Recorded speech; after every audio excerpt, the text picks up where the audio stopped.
here with Joe Obadiego, and we are talking about his book, Finding Your Way to Heaven Without a Smartphone. Joe, you stated that life challenges are indispensable ingredients for growth. What do you mean by that?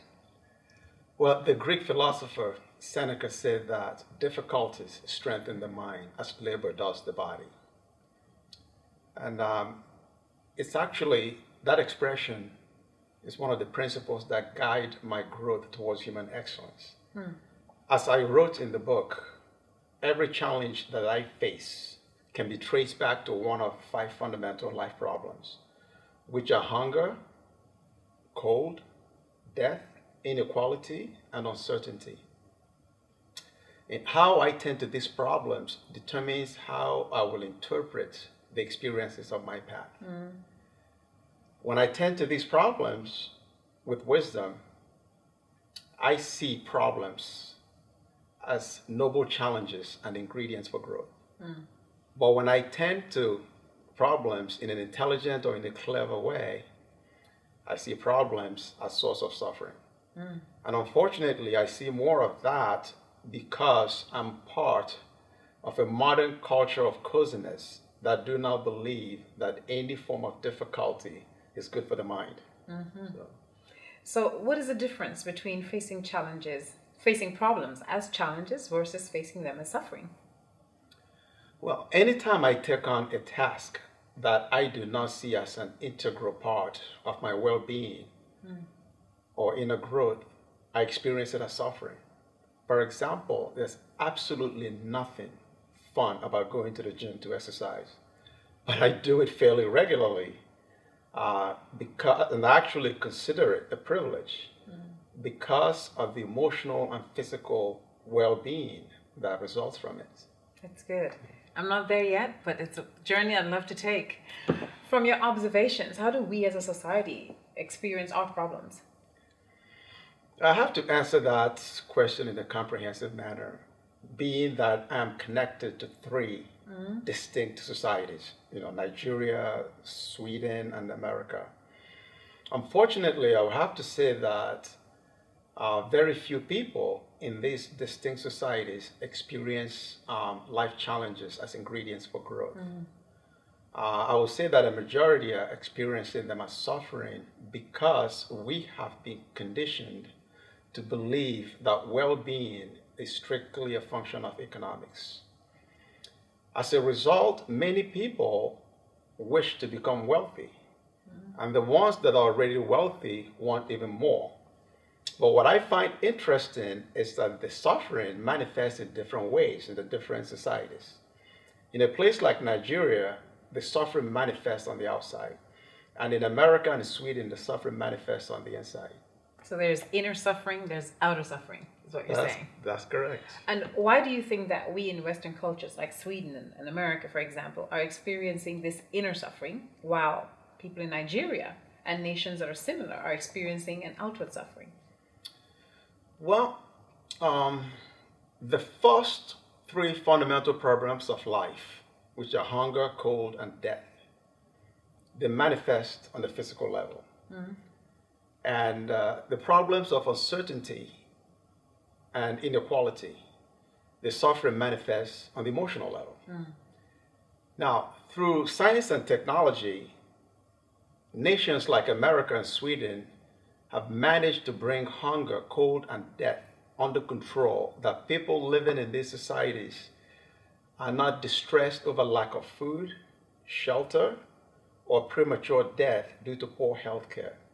However, people still stress a great deal over inequality and uncertainty, which is why advocacy groups, mental health care, and insurance companies are thriving businesses in these countries. However, this is not the case in Nigeria. People still spend a great deal of time and effort trying to solve the problem of hunger, cold, and death, that they actually do not consider inequality and uncertainty a pressing existential problem. When I'm in Nigeria, in Lagos, when I visit Lagos, the physical effects of material poverty and the consequent suffering are out in the open. You can actually see many homeless, hungry, malnourished people with low self-expectancy begging for food on the streets. But when I'm in Stockholm or Naples, Florida, it's not the same. Life seems perfect on the outside, although many people are suffering internally from all forms of social anxiety disorder, Yes, yes. depression, and loneliness. That's interesting, actually.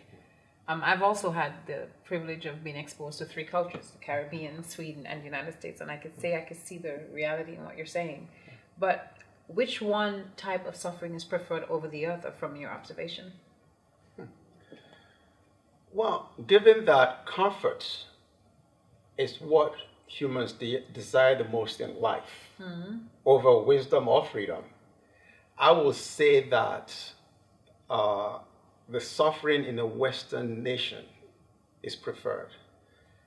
And the facts of today's migration pattern will confirm that. That's correct. As we speak, unprecedented amount of young Africans are dying in the Sahara Desert and on the Mediterranean seas trying to cross illegally into Europe. Now, however, if I would consider the question from a wisdom perspective, it is rather difficult and complex question to answer. So think about it this way. Imagine life as a water, and it forms a river. And this river flows in one direction. Now imagine a group of disorganized people swimming upriver against the current. Sounds like a challenge. Yes. They swim very hard, but they seem to get nowhere. Eventually, they die or they drown from exhaustion. Now, the sad news is that they die without having much to show for their hard work. But the good news is that they actually had a first-hand experience of what it's like to be in the water of life. Now, that's the case for Nigeria and most of Africa. Now, imagine the second scenario, which is a group of people sailing down the river in a boat, taking in the sights, twists and turns of the river. However, the captain of the boat is the one that determines how fast the boat goes down the river or what scenery the passengers get to experience. Now, this is the case for well-organized Western nations such as Sweden and America. And in this scenario, the boat actually is technology. And the captain of the boat is the government and big corporations. So in this case, we that live in Western societies are denied a direct experience of the water of life in exchange for a comfortable ride in the boat. So it is actually a catch-22 situation. There is a price to pay in every system. Yes. Doesn't sound very promising. I'm sure you have a solution to that, though. I'm sure you have that. How and why do you think that these societies are choosing each of these paths? I gave a detailed cultural and historical explanation in the book, but it would be too long to discuss that in this interview. But I will say that the masses do not choose this path. You know, the paths are chosen for them through culture, tradition, and governmental policies. In a place like Sweden or America, governments adopt and implement policies in a very intelligent way. Right? They're carried out in a very structured manner. Results are based only on measurable facts. Now in Nigeria, on the other hand, governments implement policies in an unstructured, clever manner with the aim of satisfying the demands of the moment, which unfortunately only favors the few at the expense of the masses. Right. And this way of implementing policies have created a small island of affluence in a vast ocean of poverty. Right? The systemic corruption and nepotism has also led to gross inefficiency and created a case of chronic arrested development. For the vast majority, every day is a struggle to achieve the bare minimum. People in Nigeria, they live to withstand life and its problems. However, this way of living has made them spontaneous. They're resourceful, resilient, and spirited. Now, if you talk about an intelligent system like in Sweden or America, things are highly organized and orderly. Things are well planned out in the short term and long terms. And the Swedes and Americans, I mean, they find security, they find comfort, security in the structure of the system. Right. And as a result, they can plan out their own lives in short term and long terms and wait to experience it as it unfolds. However, just because then people have gotten used to the support from the structural integrity of the system, at the same time, it has made them less resilient and emotionally vulnerable to life uncertainties. People in America and Sweden, they get easily distressed by situations that exist outside of their structured life. Secondly, in these societies, people spend at least 40 tireless years of their adult lives working. Can't wait to retire so they can start living. But I've never met anybody who on their deathbed wished that they had spent more time at work. Right? And also, the intrusion of technology and artificial intelligence into private lives and professional lives has caused people in America and Sweden, or the developed countries as well, to relate and engage life in a superficial manner. And because of this, it's harder in these countries to find meaning day-to-day existence. It's easier in Nigeria to do that. Yeah.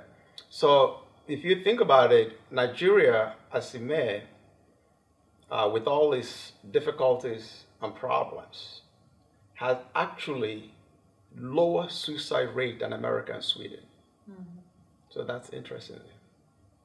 You know, it seems as if the goal now is that the balance in that is to hold the integrity of enjoying the comfort to the degree that is necessary without becoming victimized by the structured system.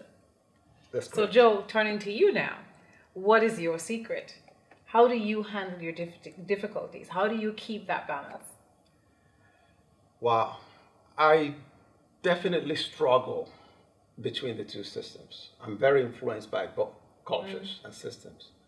But one thing I'm very thankful for is that as a child, I had the opportunity to experience Africa and the vestiges of its wise village lifestyle.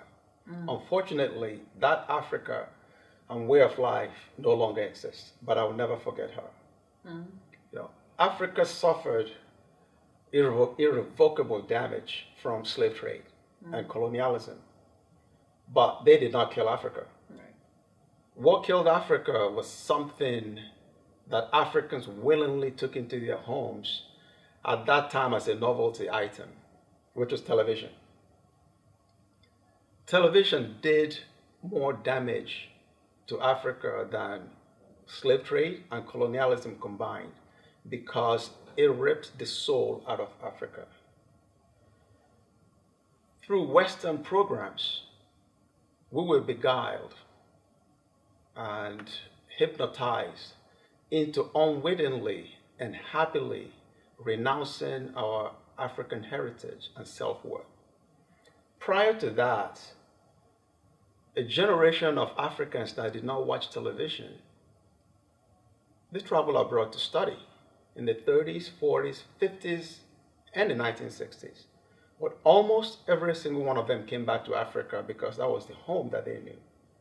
However, my generation, which was the first generation of Africans to watch TV in the 70s, traveled abroad in the 80s, and we never came home. Because as children, we were indoctrinated into the Western lifestyle through TV programs. What Africa had to offer was no longer worth living for us. Yes. The ideal of staking one's comfort to their material possession and material net worth became our ideals instead of the traditional African ideal of finding comfort in the support of family and network of kindreds. This actually caused me to make the most regrettable mistake of my life, which was to remain abroad when my dad passed away. And so it breaks my heart when I see these young Africans dying on the Mediterranean seas and the Sahara Desert, trying to cross into Europe, because, like myself, they have been brainwashed to believe that owning a smartphone, jeans, or used European car is more valuable than their lives and the loved ones they left behind. So, am I in a position to advise them? Not really. I have a comfortable apartment in Stockholm. How hypocritical of me will it be to tell them not to strive and get their own apartments? So, to answer your question, it's a struggle to balance between the two systems. But I'm getting better at tending to my life difficulties with wisdom. However, it's a process. A process that requires constant vigilance and unconditional love. Constant vigilance and unconditional love. That's where we will pause today. And the book is available on Amazon.com.